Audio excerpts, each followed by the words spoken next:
Hello दोस्तों, स्वागत करते हैं आप सभी का आपके अपने यूट्यूब चैनल जैकपुर पे। आज के इस वीडियो में हम लोग क्लास 10th का हिंदी बी का सेट 4 करने वाले हैं। यानी इसके पहले भी हमने सेट 1, सेट 2, सेट 3 चैनल पे अपलोड कर दिया है।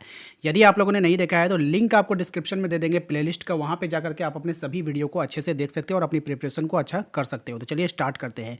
देखते हैं क्या है हमारा पहला सवाल। सबसे पहला सवाल है, इफ़न की दादी ब्याह करके कौन सी जगह आई थी। यानी इफ़न की जो दादी थी शादी करके कौन सी जगह आई थी आपको बताना है। तो सही जवाब हो जाएगा आपका लखनऊ। कौन सी जगह आई थी? लखनऊ में आई थी शादी करके, याद रखिएगा, मोस्ट इंपॉर्टेंट है। इफ़न कब पैदा हुआ था आपको बताना। तो इफ़न जो है दादी के मौत के बाद पैदा हुआ था। कब हुआ था? दादी के मौत के बाद। नेक्स्ट है हमारा, इफ़न की दादी किसकी बेटी थी। तो इफ़न की जो दादी थी किसकी बेटी थी? एक जमींदार की बेटी थी। किसकी बेटी थी? एक जमींदार की बेटी थी। कौन? इफ़न की दादी। इफ़न की जो दादी थी ना, वो एक जमींदार की बेटी थी। अगला सवाल देखिए, दादी का घर क्या नाम क्या था। तो कच्ची हवेली। कच्ची हवेली दादी के घर के नाम था। क्या नाम था? कच्ची हवेली था, याद रखिएगा, मोस्ट इंपॉर्टेंट है। दादी के मरते समय क्या याद आया? दादी को मरते समय, मारते नहीं होगा, मरते होगा, ठीक है, इसको सही कर लेना। दादी को मरते समय क्या याद आया? तो अपना घर, दशहरी आम का पेड़। एक दशहरी आम का पेड़ था और उसको अपना घर, ये दोनों चीज़ उसको क्या हुआ? मरते वक्त याद आया। ठीक है, नेक्स्ट सवाल है, दादी को कहाँ दफनाया गया था? बनारस के फातमैन में। कहाँ दफनाया गया था? बनारस के फातमैन में, याद रखिएगा। नेक्स्ट सवाल, टोपी के दिल में किसकी बोली उतर गई। जो टोपी था, दो किरदार था, है ना। एक था आपका क्या था, एक सॉरी, इफ़न, हाँ, एक इफ़न था और एक था आपका टोपी। ठीक है, तो टोपी के दिल में किसकी बोली उतर गई थी? तो टोपी के दिल में इफ़न की दादी की बोली उतर गई थी। इफ़न की जो दादी थी उसकी बोली टोपी को बहुत पसंद आता था। ठीक है, नेक्स्ट है, किससे अपनी दादी से नफरत थी। यानी किसे जो है अपनी दादी से क्या हो गया था? नफरत हो गया था। तो टोपी को ना अपनी दादी से नफरत हो गया था। ठीक है, नेक्स्ट है हमारा, टोपी को कौन सा शब्द अच्छा लगता था। टोपी को कौन सा शब्द अच्छा लगता था आपको बताना। तो टोपी को जो अम्मा शब्द, जो इफ़न अपनी अम्मी को अम्मा कहता था ना, तो वो उसको बहुत अच्छा लगता था। ठीक है, अलबत्ता शब्द का क्या अर्थ होता है? अलबत्ता शब्द का अर्थ क्या होता है? तो निसंदेह। अलबत्ता शब्द का क्या अर्थ होता है? निसंदेह अलबत्ता शब्द का अर्थ होता है। अगला सवाल है आपका सब्जेक्टिव क्वेश्चन आंसर से, याद रखिएगा, सब्जेक्टिव है ये। ठीक है, नेक्स्ट देखते हैं क्या है सब्जेक्टिव में।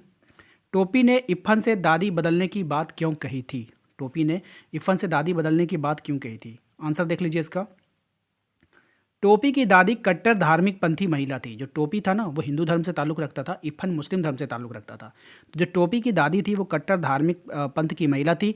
टोपी ने अपने मित्र को अम्मी शब्द का प्रयोग करने वाली घटना का जिक्र करते हुए उसने अपनी दादी बदल लेने की बात कही थी। टोपी जानता था कि उनकी दादी कभी गुस्सा नहीं करती। इसके विपरीत इफ़न को रोज़ नई नई कहानियाँ सुनाती थी। इफ़न की दादी को बहुत सी कहानियाँ ज़ुबानी याद थी, इसलिए वो दादी बदलने की बात कह रहा था। ठीक है, यानी वो कहानी सुनने का शौकीन था। उसको लगता था कि इफ़न की दादी जो है बहुत सारा कहानी उसको याद है, मौखिक याद है। तो इस तरह से वो जो चाहता था कि दादी बदला बदली कर ले। ठीक है, अगला सवाल है, इफ़न के दादी के देहांत के बाद टोपी को उसका घर खाली क्यों लगा। ठीक है, जवाब देख लीजिए। टोपी को इफ़न की दादी से अत्यधिक स्नेह था। जब कभी वो इफ़न के घर जाता तो इसकी दादी से बड़े ही अपनेपन से बातें करता।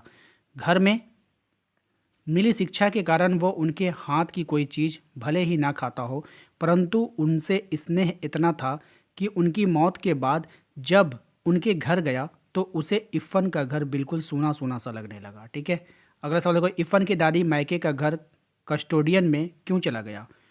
तो इफ़न की दादी के मायके वाले अमीर जमींदार थे। वे लखनऊ में रहते थे, लेकिन इफ़न की दादी शादी के बाद कराची जाकर बस गए। लखनऊ में उनकी हवेली का जब कोई वारिस ना बचा तो कुछ समय बाद उनकी यह हवेली कस्टोडियन में चली गई। ठीक है, याद रखिएगा।